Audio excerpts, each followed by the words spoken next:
medical and mental health professionals put forth that around half of all alcoholics have overlapping mental illness. And similarly, half of all individuals with severe mental illness abuse chemical substances to self-medicate their mental and emotional pain. We humans seek pleasure as a response to the struggles and stress of daily life.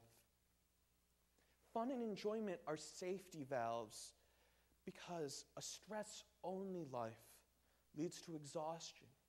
Stress and strain store up in the body, and they prevent us from letting go of hard feelings or negative emotional energy. We carry weights on our souls that only grow heavier with time from past hurts, previous emotional scars, and the deep sense of shame our previous relationships have instilled within us. When we store this tension, this stress, and this anxiety, we lose some sense of any other possibility, and we go to socially acceptable means of coping with stress, which normally involves altered states of consciousness through drinking, through unhealthy sexual activity, through the endorphin thrill of compulsive gambling, or what about that rush from retail therapy, from going on shopping binges, from acting out in our relationships, making others feel worse so that we may feel better. We think we need these things to make ourselves feel happy, but happiness can be found in simpler ways. From the Fulgham reading, the geek dancing that took place at a blue-collar working person's bar filled on a Sunday evening with working people who had to show up at their jobs Monday morning, people whose daily lives are hard. Their means of coping with stress was dance. And as Fulgham said, it is a public responsibility to help everybody stay as young as long as you can. It is a public responsibility for us all to find ways of enjoying life in harmless ways. Because there's a telling quote from the movie Children of Men. As the sounds of the playgrounds faded, the despair set in.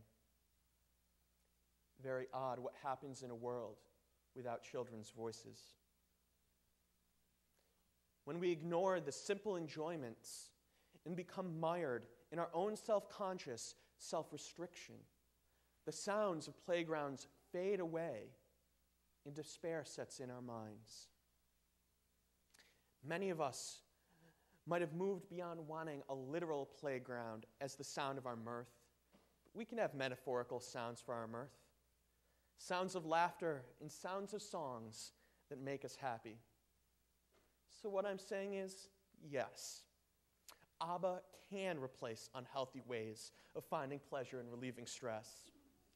Silly songs such as Fernando, where a Swedish singer singing in English with an affected Spanish accent just makes me laugh.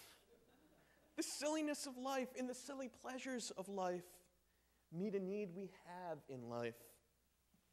Famous sociologist Peter Berger wrote in his work Redeeming Laughter, "It seems plausible that folly and fools, like religion and magic, meet some deeply rooted needs in human society."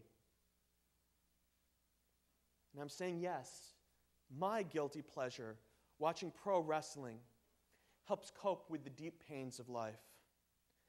This summer, I was chaplaining at New England Baptist Hospital, and I had this one dear, sweet, old patient who was so afraid.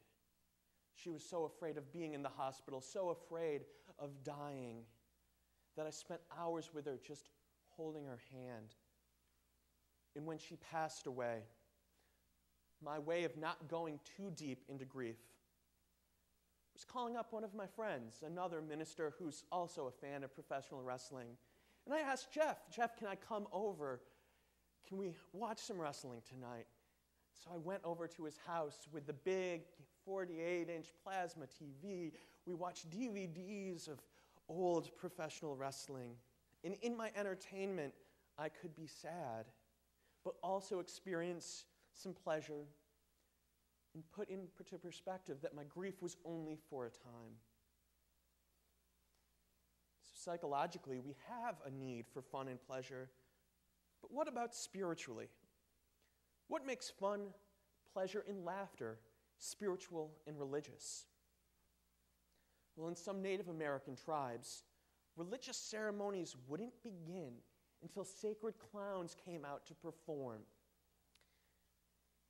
They brought people to laughter to bring them to center for the religious ritual. They brought them to laughter to bring them to center for religious ritual. This is important because one of the ways I describe Unitarian Universalism to others is that we believe in life before death. We believe in life before death, in experience instead of shame, in fun instead of hurt. Oh, we know shame and hurt in abundance. Many of us have experienced them, but the point of our tradition, the point of our faith, is living life abundantly. We promote the thriving of all, and that involves the fun and the pleasure of all. Growing up, my family's bookcase held an assortment of self-help books. And I remember one whose title just really strikes me. Life is uncertain. Eat dessert first. The book had 4 points that point out the importance of silly little pleasure. 1, we are to embrace life with passion while recognizing none of us are perfect and we all struggle. 2, we need to accept responsibility for our happiness and realize that this means avoiding blame, shame, and fear. Just admit what you enjoy, even if it's embarrassing as a grown man loving professional wrestling, or ABBA, or geek dancing. 3, we need to replace self-defeating attitudes and behaviors, such as using harmful means to fill what should be filled with simpler pleasures, with safer pleasures. And 4, we need to overcome our anxiety about what others will think if we are acting silly. And I think these points are important enough for me to repeat. 1, we are to embrace life with passion while recognizing that none of us are perfect and we all will struggle.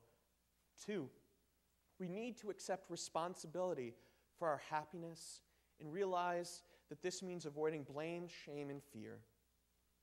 Just admit what you enjoy.